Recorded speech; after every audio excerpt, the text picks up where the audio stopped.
অনেকের হালত এমন, তারাবির নামাজ একটু লম্বা হয়ে গেলেই অনেকের মন মেজাজ ঠিক থাকে না, মাথা গরম হয়ে যায়। পারলে হুজুরের 14 গোষ্ঠী উদ্ধার করে ছাড়বে যে আজকে 5 মিনিট বেশি লাগলো কেন, পাশের মসজিদের চাইতে এই মসজিদে তারাবিতে দেরিতে শেষ হয় কেন। অথচ আল্লাহর ঘরে যাওয়ার পর আল্লাহ তাআলা দেখার তৌফিক দান করেছেন, ওই যে আসরের সময় মসজিদে ঢুকেছে, দীর্ঘ তারাবি শেষ করে এরপর আর অতিরিক্ত কিছু ইবাদত বন্দেগী করে এরপর ঘর থেকে বের হয়েছে। কেন? কারণ আসরের সময় ঢুকে যদি মাঝখানে বের হয়, দ্বিতীয়বার আর মসজিদে ঢোকার স্বপ্ন দেখে লাভ নাই। ওই বারান্দা কেন, আঙ্গিনা কেন, কোন জায়গায় যে জায়গা হবে আল্লাহ ভালো জানে। এত দূরে রোডঘাটে দাঁড়িয়ে থেকে নামাজ পড়তে হবে। যদি মসজিদের ভেতরে নামাজ পড়ার ফজিলত নিতে চায়, ওই আসরের সময় গিয়ে জায়গা দখল করবে, কপাল ইফতারি যা আছে যেটা মেহমানদারি হিসাবে সামনে আসবে এটাই খাবে, এরপর ওই জায়গায় বসে থাকবে। ওযু ইস্তেনজার জন্য গেলেও জায়গা শেষ, অবশেষে দীর্ঘ তারাবি শেষ করে তারপর যেতে হবে। আর তারাবি তো মাশাআল্লাহ, ওই তারাবি বাংলাদেশে পড়লে মাদ্রাসা মসজিদেও মুসল্লি থাকতো বলে আমার মনে হয় না। এখন তো 20 রাকাতের জায়গায় 10 রাকাত হয়। এটা আবার এজন্য না যে আহলে হাদিস ভাইদেরকে খুশি করতে চাই, না হলে আবার পড়তো গিয়ে 8 রাকাত না 10 রাকাত, এমন একটা সংখ্যা, তারাও খুশি হতে পারবে না, আমরাও খুশি হতে পারবো না। কেন? ওই করোনা এসেছিল, করোনার অজুহাত দিয়ে রাকাত কমিয়েছিল।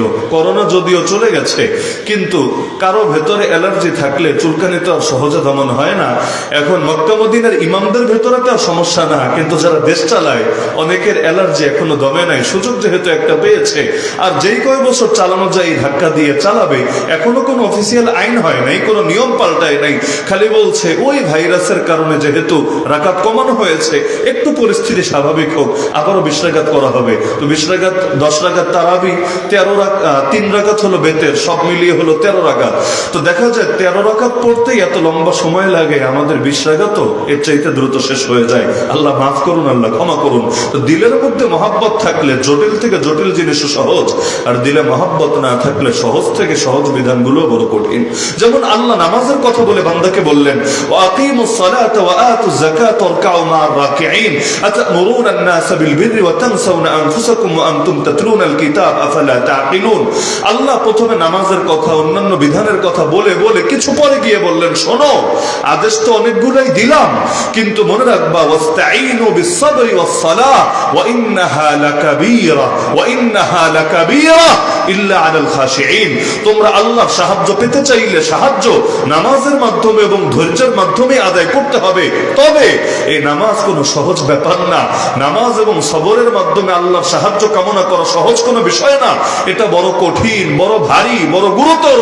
তবে ইল্লা আলাল খাশিঈন, আল্লাহর সামনে যারা বিনীত হয়েছে, যারা নিজেদেরকে সঁপে দিয়েছে, আল্লাযীনা ইয়াযুন্নুনা আন্নাহুম মুলাকু রাব্বিহিম, যাদের ভেতরে আকীদা আছে একদিন তাদেরকে রবের সামনে দাঁড়াতে হবে, তাদের জন্য নামাজ কোনো কঠিন ব্যাপার না, তাদের জন্য সবর করা কোনো কঠিন ব্যাপার না, তাদের জন্য এই ইবাদত করে করে আল্লাহর সাহায্য কামনা করা কোনো কঠিন ব্যাপার না।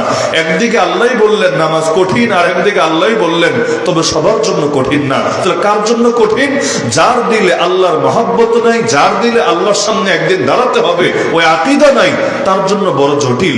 এজন্য আল্লাহ মুনাফিকদের শান বলেছেন, ইযা কামু ইলাস সালাতি কামু কুসালা। নামাজে তো ওরাও দাঁড়ায়, বলবেন মুনাফিক আবার নামাজে কেন দাঁড়ায়?